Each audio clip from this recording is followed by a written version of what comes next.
friend. Welcome to Exodus chapter 35. We are making headway and we are journeying. We are like on the downhill sprint now. So thank you. Thank you for being here. I also congratulate you for being here. This is no easy feat.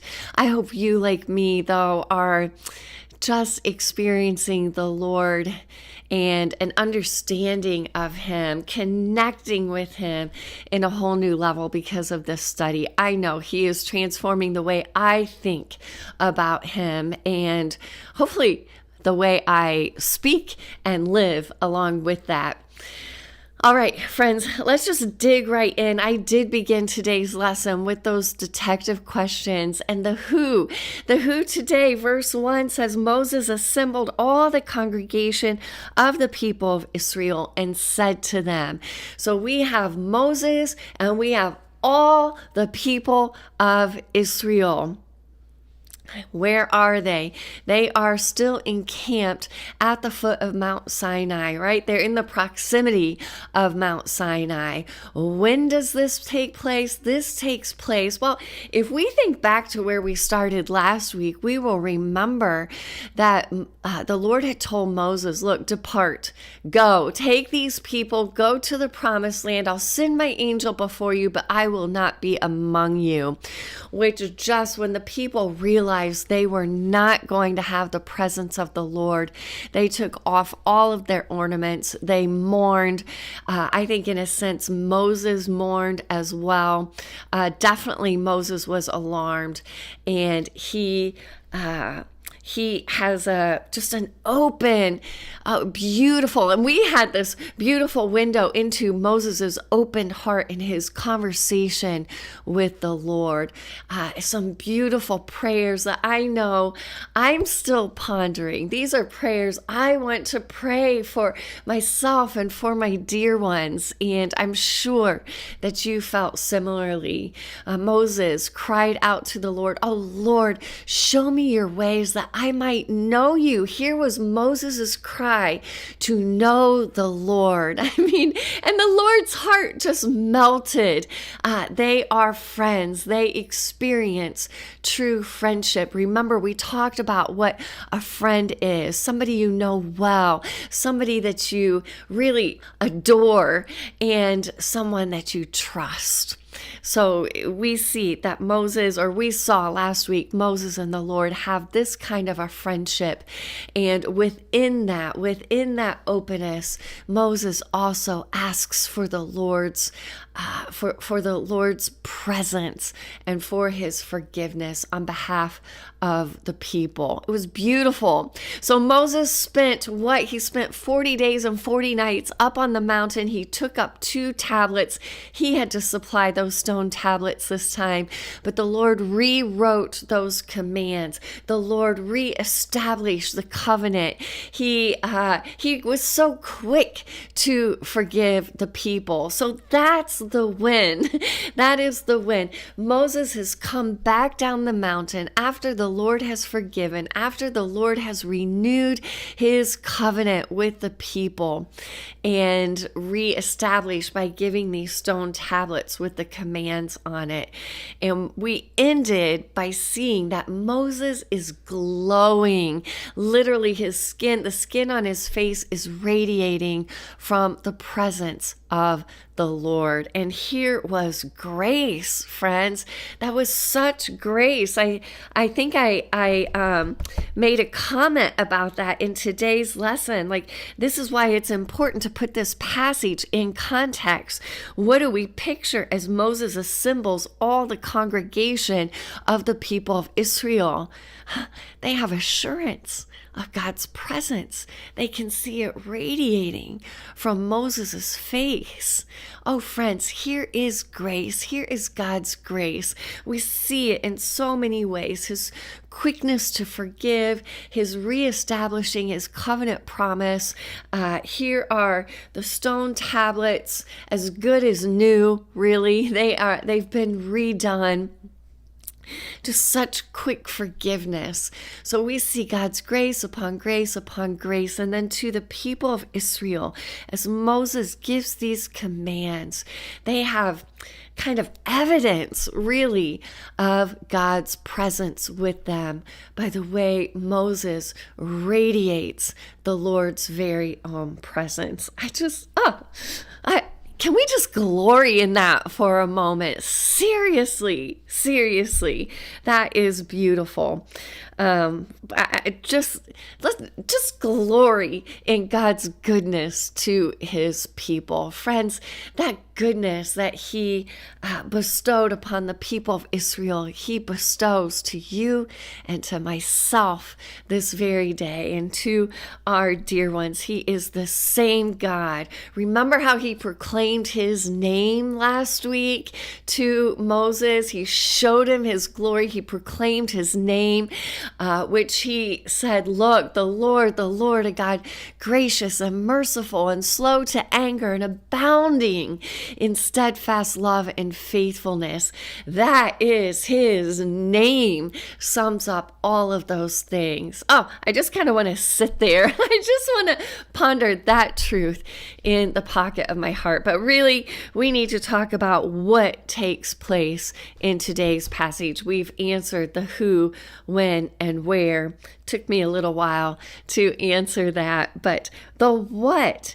Well, Moses, as we've already said, gets everyone together and he tells the people of Israel some of the things the Lord has commanded for them. And in today's passage, we see three things. Number one being the Sabbath. All right, this wasn't the first time we've seen the Lord command a day of rest, this holy day, this day set apart to and for the Lord. We saw that in Exodus chapter 20, verse 9 and 31, verse 15. I'm sure you saw those cross references too. But we might, I don't know about you, if you found it interesting that Moses speaks that command first. I did, and I asked why. Why does he start with the Sabbath? And I went back to Exodus 31. This is 31:17. After he had commanded the Sabbath, he said this. He said in verse 17, "It is a sign forever between me and the people of Israel." Here is the sign of the covenant, the Sabbath day of rest, this holy day set apart for the Lord. A sign of the covenant forever, and it is important now. This covenant agreement is to be kept even while building the tabernacle. Like Moses is about to give instructions for building this dwelling place of the Lord, and I'm sure the people are anxious to receive the forgiveness of the Lord, and they're anxious to make amends and to obey the Lord. And they might be so eager that they don't want to take that Sabbath day of rest. You know what I'm saying? They want to do this work that the Lord has for them. But no, here is a sign of the covenant. Remember, this worshiping of the Lord isn't just about the tabernacle. It's not just about the building itself. That holds true for us as well. Worshiping the Lord isn't about a church building. The focus is the Lord himself. And so that Sabbath day of rest is a day to rest in him, to remember him, and remember how he is providing on a daily basis, on a weekly basis for our needs. He is a good God. I could go back over the meaning of his name and all those things. I'll hold back here. All right. Along with that, friends, I noted that the Lord Moses adds to this command for the Sabbath by saying, you shall kindle no fire in all your dwelling places on the Sabbath day. What is he saying? What does that mean? He's saying, look, not even any cooking on the day of the Sabbath. I mean, No work is to be done at all. Here is a day to know and enjoy the Lord. I don't think this is necessarily just a somber day. No, this is a day for enjoying and celebrating the Lord and his blessings. So it's going to be a leftover day. Maybe we could learn from that too. All right, so that was the first command. The second command has to do with this contribution that we saw first commanded in Exodus chapter 25, verses 2 through 7. Here is how and what the people of Israel are to contribute, how they are to provide for the supplies needed to build the tabernacle. And Moses goes through that list of items that they need to gather, that they need to contribute. What stood out to me is that the Lord gives everyone the opportunity to participate, right? Moses had gathered all of the people. So all of the people are to worship the Lord. All of the people are to worship by contributing in some way. And we get an idea of all that will be needed. There is a way for everyone to contribute. There is a way for everyone to participate in worshiping the Lord in this way. So Moses points out, how does he say it? Take from among you a contribution to the Lord. Whoever is of a generous heart, let him bring the Lord's contribution. And so here's an opportunity for us to examine our hearts. Do we have a generous heart? That word went back into my keyword column. A willing heart, a heart disposed or inclined to worshiping the Lord. Yeah, there's a heart check for us. I put that in my application column. Am I generous? Am I willing or disposed to do and to provide for God's work? Am I willing?